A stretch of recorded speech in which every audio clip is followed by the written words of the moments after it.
Hello and welcome to another Love Island live chat from radiotimes.com. I'm Susanna Lazarus. I'm Paul Jones. And we're here to talk through a dramatic chain of events in the Love Island villa. To start off with, we've got a new islander, Sam. But first of all, we're going to talk about something even more surprising that's just taken place. Do you want to say it or shall I? Adam has apologised. What? The question, I suppose, is, has he done this completely off his own back because he feels guilty about upsetting Rosie, or is it to do with some of the things that are happening out in the outside world that he may be informed of by the producers? Or maybe it's that, I think he said himself that Sam came into the villa and made a very bold statement last night. This is Sam, the new islander. That's true. Yeah. And he said, I'm going to treat women better than Adam does. And, maybe that ruffled a few feathers. I couldn't resist. I'm sorry, bird and feathers. It's going to come up a lot, I think. I don't think I'm the only one who's made that joke. No, you won't be. But what we see in tonight's episode is Adam pulling Rosie aside to that kind of little walled roof terrace area that they've got and essentially saying, I'm sorry. He also says, I don't like to see girls cry, which seems a bit strange to me because he really did sit there and let her cry. Adam. Both in front of him and then off with all her girlfriends. He could have stopped that a long time ago, but he chose not to. But yeah, I thought it's quite an interesting development, and certainly it gives her closure on that situation, which I don't think she's had anything like up to this point. We've not seen it, but we've read the quotes, and so you can't tell exactly how it played out. But she seems a lot happier, doesn't she? They both seem happier about the situation. Who knows what the motivation was? It would be nice to think that it was him just having to think about himself, but I'm sure Sam coming in and saying that has probably sort of added to it. Well, it makes it clear, I guess, that what the kind of sound is in the outside world, because you've got to remember that when these islanders come into the villa, they're coming in having paid attention to the media, having actually watched the show, and maybe Adam's aware that someone is coming in and almost scoring points off his poor behaviour. And if he's aware that someone's coming in with that attitude, he must, if he's a smart bloke, he's probably coming to the conclusion that his actions have not been popular outside. He knows what the feeling is out there, yeah, absolutely. Exactly, and I think we've obviously had in the last couple of days, the Charity Women's Aid has come out and said that his behaviour has not been okay.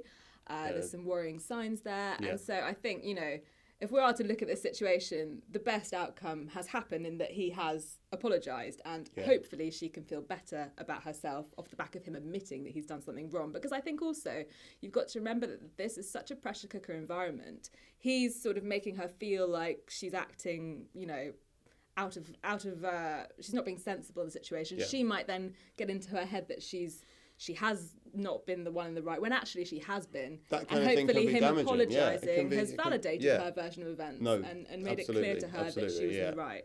And she is definitely, I really do think she was in the right. I think, obviously, this is a game and it's important that people feel like they can make, inroads with people they're attracted to and feel like they might have a connection with, but I think you also have to bear people's feelings in mind.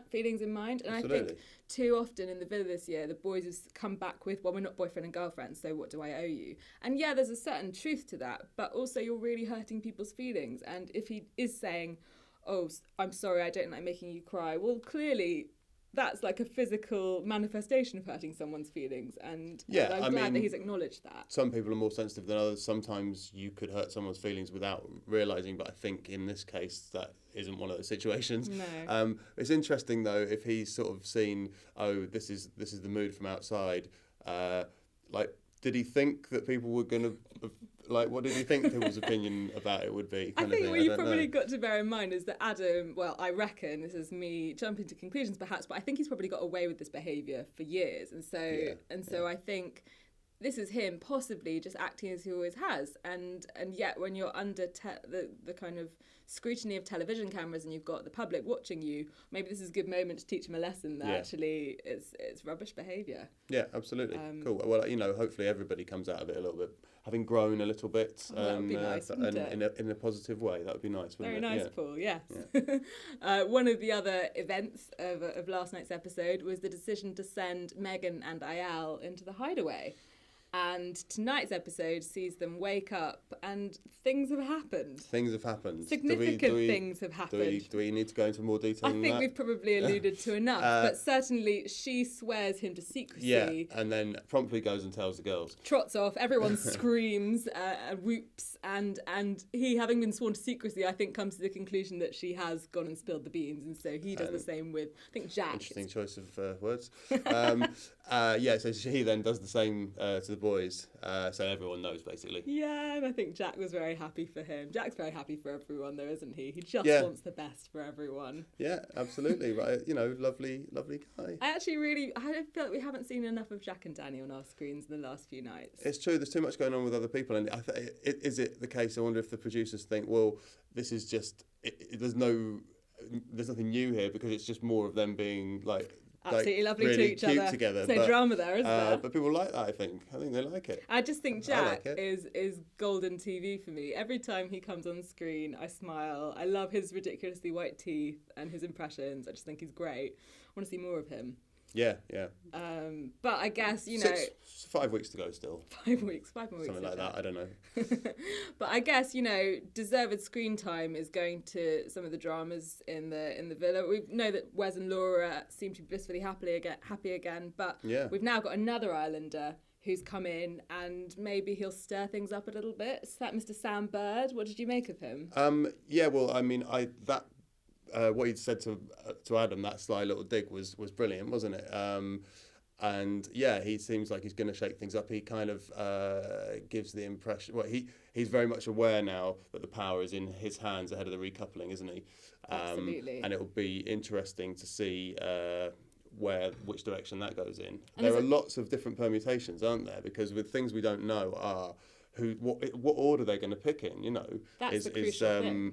Really crucial, yeah. And will he be one of those people like Muggy Mike who decides to just go for someone else's, one half of a couple that are pretty together, or it's Rosie or it's Samira? Well, what happens if he? Yeah. Well, I think I'm going to steal your line. You go for it. No, go for it.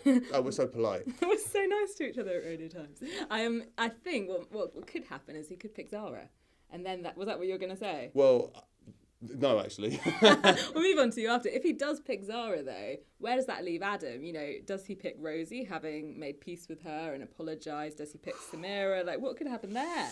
That would be. I mean, if it was out of Samira and Rosie, what would you do? What do you do in his situation? Because it's on one hand, it seemed crazy to pick Rosie because of their history, but having had that little chat, that heart to heart.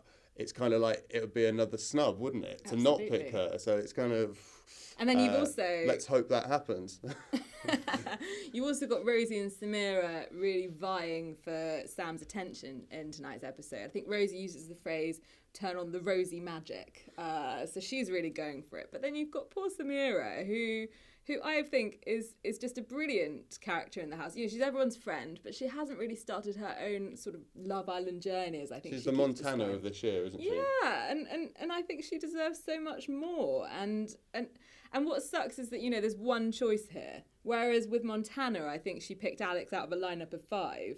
Samira either clicks with this one boy or maybe her time in the villa is over, and that would be really sad. I wouldn't want to lose Samira, no. But her and she's still sort of suggesting to Alex that everything might not be as rosy as he wants it to be with Ellie, not with Rosie, isn't she? And I don't know. I guess she would be happy to stay with Alex rather than get booted out, certainly. But I think Alex is potentially having a few doubts about, or Alex and Ellie kind of, they have a chat tonight, don't they? Mm-hmm. Where they both admit, okay, we feel under a lot of pressure because, obviously the other contestants, the other people in the villa have been kind of, watching their every move and pushing them to do things. It's been kind of cringy at times and a bit overwhelming, I would have thought. And I think they both admit to each other tonight that actually, it doesn't feel natural, this. They use the word robotic. Yeah. I mean, I think she suggests that so far it's felt a bit robotic, and then he then repeats that phrase later in the beach hut. And I think that's an interesting point, has the perfect woman come in for Alex, or is he going for someone that maybe sort of works, but, you know, just for the sake of coupling up with someone and having something romantic? But they kind of just her line at this stage is, let's give it a go. Let's couple up. She still seems happy to do it.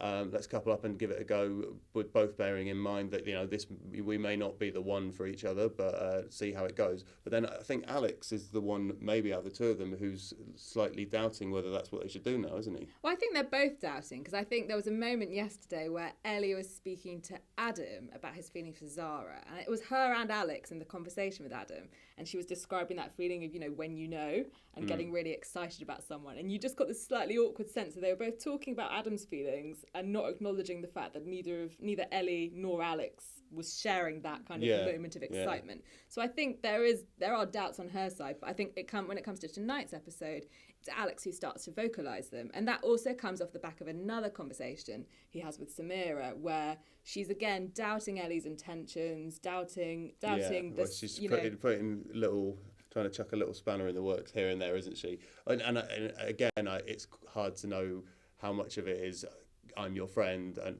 compared with I don't want to get kicked out. Well, this is the second time that she's had this conversation with Alex, and the first time was when Ellie I think it was maybe even before Ellie walked in and she knew there were new girls coming in. It was definitely early on where she said, remember, these girls have watched the show and they know your situation. Yeah. Obviously, this is now coming on the eve of a recoupling, so it has an extra edge to it, especially because Samira is so at risk because she's been coupled up with Alex up to this point as friends. I do think she means the best for him, but I think maybe, whereas she got a bit of criticism levelled at her last time for that conversation, I think she might get more this time, given what point it's coming at. And even Alex goes to the beach hut, goes to the beach hut and says, you know, that wasn't really cool of Samira. You can really sow seeds of doubt when you say things like that. And I think, it's a bit more ambiguous this time around. What do you think Alex will do? I mean, put you on the spot. I'm hesitating because I'm really not sure. I think that's the kind of, I almost feel like we could see a bombshell, like him not picking, well, the only bombshell would be him not picking Ellie, really, wouldn't it? And going for Samira to save his friend. It would be a real bombshell if he went for anyone else. I pick Zara. Alex picks Zara, that would be brilliant. I think he will go for her. I think he'll go for Ellie. I think he'll go for Ellie or Samira. Oh God, I don't know. Well, we don't know. Can you tell that we don't know?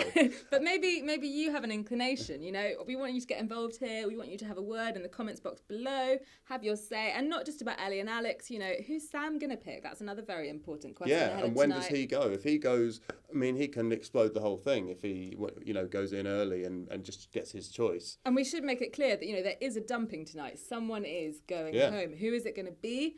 We don't know right now, but what we do know is there will be an interview with the Dumped Islander on radiotimes.com, so do make sure you check back, and there'll be plenty more Love Island coverage over the weekend. That's all from us, but we'll see you again next week. Yeah, see you next week. Bye.